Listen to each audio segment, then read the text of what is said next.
As anthropologists, we look at cultural phenomena today from a deep historical perspective. In the discipline of anthropology, we have numerous subfields which share information with one another to try to come to a general understanding of phenomena within society today. And in historical context, we can say that certainly migration has been part of the human species for a very long period of time. It's really the story of us and our movements as people from the African continent, out of Africa, across Europe into Australia, through Asia, and then across Beringia and the land bridge between what is today Alaska and Russia. And these movements are, of course, continuing. We saw earlier in the semester, we discussed from Jared Diamond's work as well as Alfred Crosby's work, the notion of the Columbian Exchange and the dramatic consequences that that had in terms of human health and nutrition, as well as the political dimensions of this in terms of ownership of land and the legal tenet of terra nullius, or the land belongs to no one. Today we see migration occurring from rural areas to urban areas, and this is in fact intensifying throughout the globe. We're seeing the rise of megacities. You can see to the figure on the right there, the fastest growing megacities. Amongst these, you have New York, is accelerating. Tokyo is the largest in terms of the number of individuals there. We also see Beijing, dramatic, and New Delhi, dramatic increases in the size of the populations there. Overall in the globe today, there are 3.6 billion urban dwellers. Remember from our discussion earlier in the semester, we're talking about population. There are about 7.2 billion people on the planet. These are 2011 figures, so the number has likely gone up. So we see more than half of the world's population is in cities, in urban areas. In 2011, 23 urban agglomerations qualified as megacities, and in order to qualify as a megacity, the population has to exceed 10 million people. Megacities comprise a small but increasing proportion of the world's urban population, 9.9% in 2011, and estimated to be 13.6% in 2025. Over half of the urban population lives and will continue to live in small urban centers with fewer than 500,000 inhabitants overall. In this movement of peoples, internally within countries as well as externally, individuals go to cities for a variety of purposes, and one of those purposes is to provide economically for family back home. And so money is sent from cities from migrants to rural areas in order to support rural areas.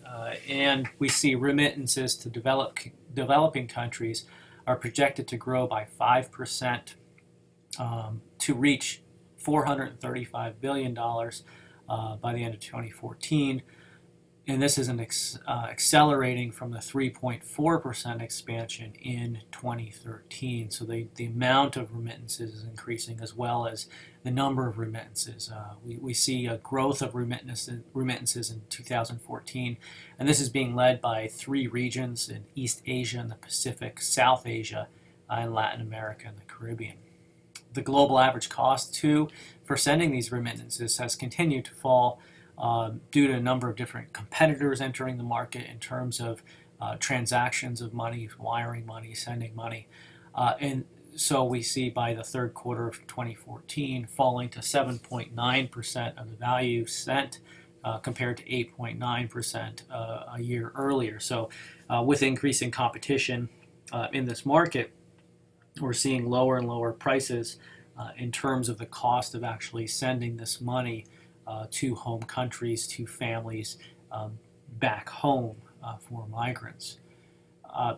In terms of the flow of remittances overall, you can see this map here, this figure clearly illustrates fairly dramatic economic flows in terms of billions of dollars that flow out of countries, and then where that money actually ends up in. And we can see from the charts here the top 10 recipients of migrant remittances in 2011, as well as the top 10 of the allocation of the GDP overall. So in some instances, it can comprise, according to these estimates, upwards of nearly half of the GDP of a country. So these are tremendous amounts of money which are being sent from migrants to the home communities. And in a lot of instances, these help to float local economic transactions. Steve Striffler talks about this in the context of an article that he writes about Arkansas poultry plant workers and how they come back home during a particular occasion in order to celebrate the city and to talk about the idea of ethnicity and the idea of nationalism, and the youth in these of these migrants from Mexico originally and into poultry processing plants in Arkansas, that can't really understand what is the attention or the gravitation towards this idea of homeland and the search for home and the search for community. Victoria Malkin writes about this also in California, with migrants sending remittances back home and the importance of those remittances overall. And with that too, the suffering that takes place as individuals work in different settings. And certainly earlier in the semester, we talked a little bit about Seth Holmes's work in his book Fresh Fruit, Broken Bodies, which talks about migrant farm workers in the United States and some of the trials and tribulations that they go through, not only in the very dangerous border crossing, but also in the context of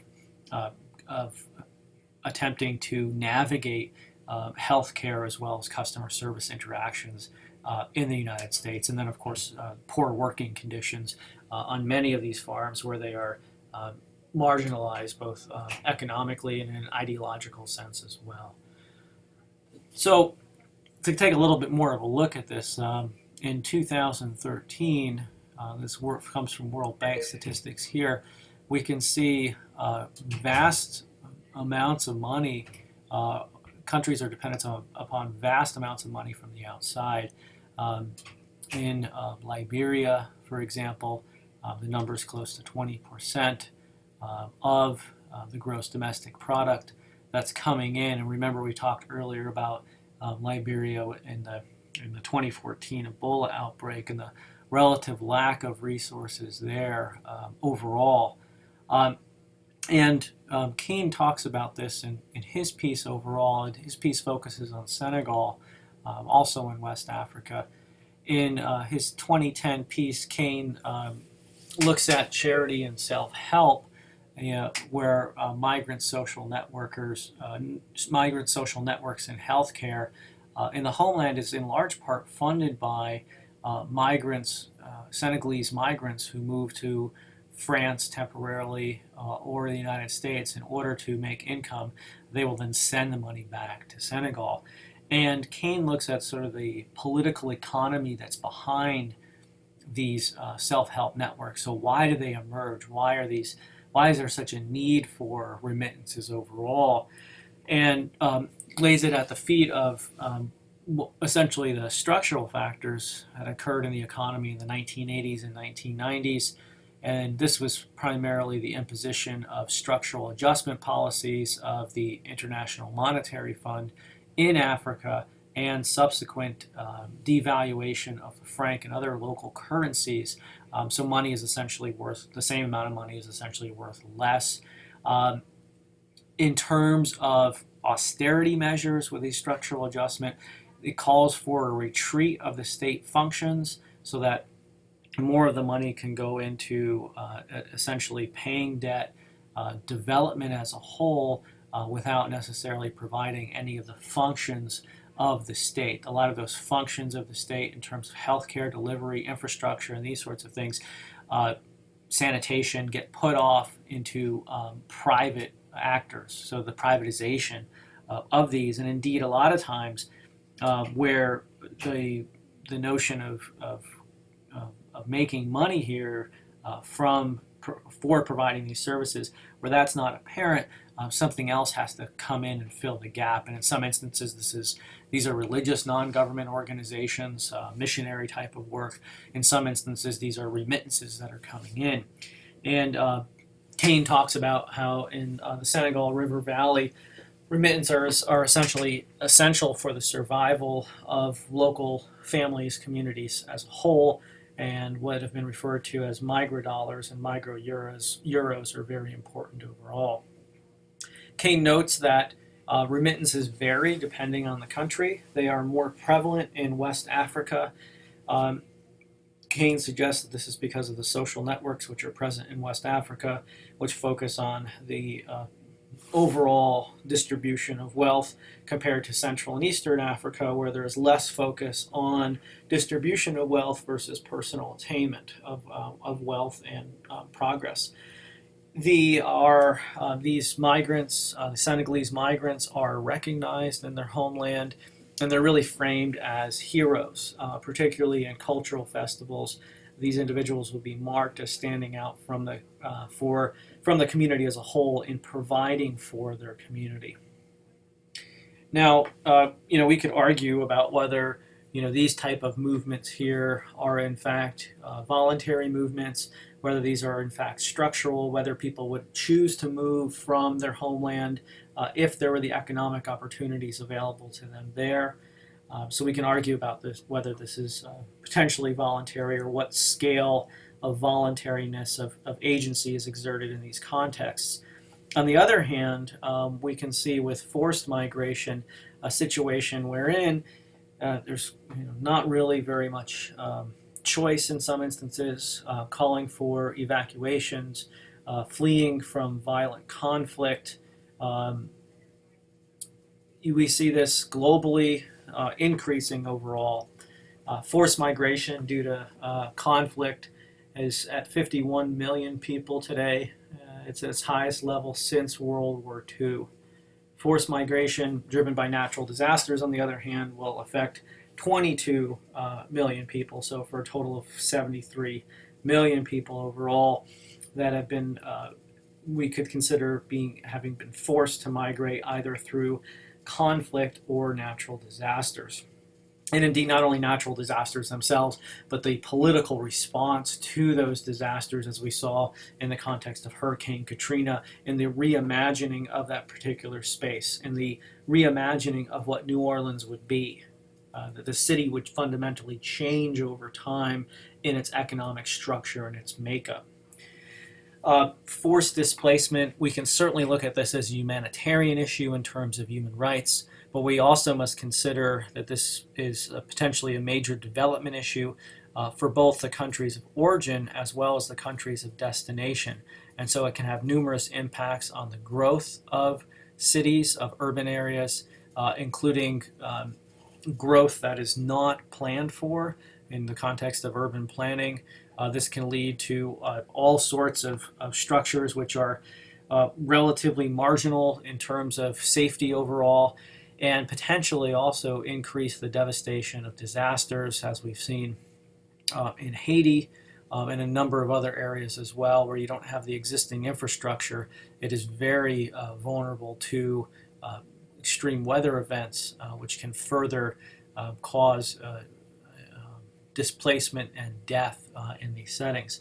Employment opportunities, indeed, many people move for employment. If you're forced out of a particular area, the employment opportunities in another area may or may not be present. And then the public spending, in terms of really stretching public spending in order to provide some sort of social safety net for those that have been forcibly displaced, and the stress that actually places on existing economies, such as those that have been looked at by the IMF for structural adjustment and their structural adjustment policies and austerity measures. 9 out of 10 refugees were being hosted in developing countries at the end of 2013, with Pakistan and Iran being the largest of these hosts. Many refugees and internally displaced people are living in long-term situations of displacement, so that by 2013, an estimated 2/3 of the world's refugees had been in exile for or more years, and half of those were children.